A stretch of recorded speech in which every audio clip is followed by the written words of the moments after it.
In Crime 101, the structuring of the movie is such that it does not look to surprise you with the precision and style of the main character, who is a jewel thief. The pattern this guy chooses has a reason, and that actually gives you an idea about the softer and more vulnerable side of that character. While the movie keeps us interested as we are curious to know how it will place the characters, the familiar traits in the story are pushing it more towards a usual heist thriller with personal tracks of characters that aren't that surprising.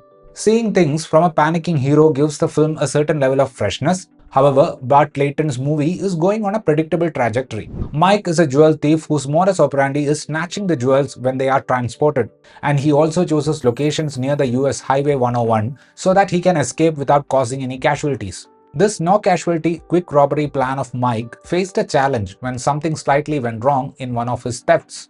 A panicked Mike had to make some tough calls, and what we see in Crime 101 are the consequences of that.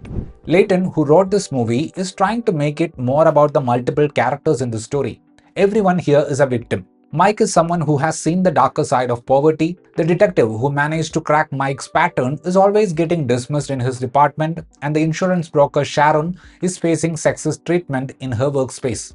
When you look at the climax portions of the movie, it is kind of trying to find a silver lining in a tragedy. And the forgiveness act in that area depends heavily on us rooting for the hero as if we have known him for years. Where the movie struggles is in creating that relationship with the characters.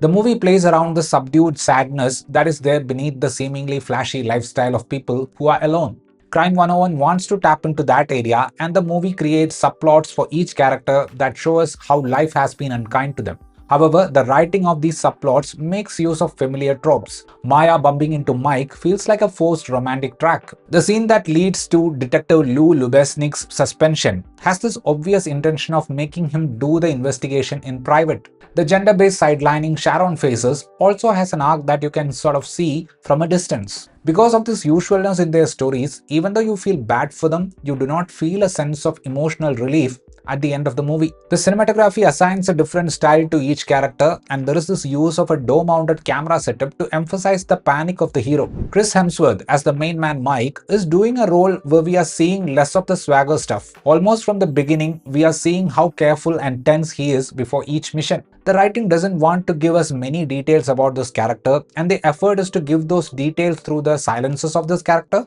and the readings of others about him. Chris has that composure in the way he carries himself to have that element of mystery along with suppressed grief. Mark Ruffalo as the slightly grumpy detective was effective in a role that sort of approaches the whole detective thing in a grounded way. In certain areas, his expressions and persistence sort of reminded me of his role in Zodiac. Halle as the frustrated insurance broker gets to play an important role that demands her grace to a good extent. Monica Barbaro gets a typical love interest character with hardly anything to do here. Barry Keoghan gets to play the role of this aggressive youngster, and he was convincing.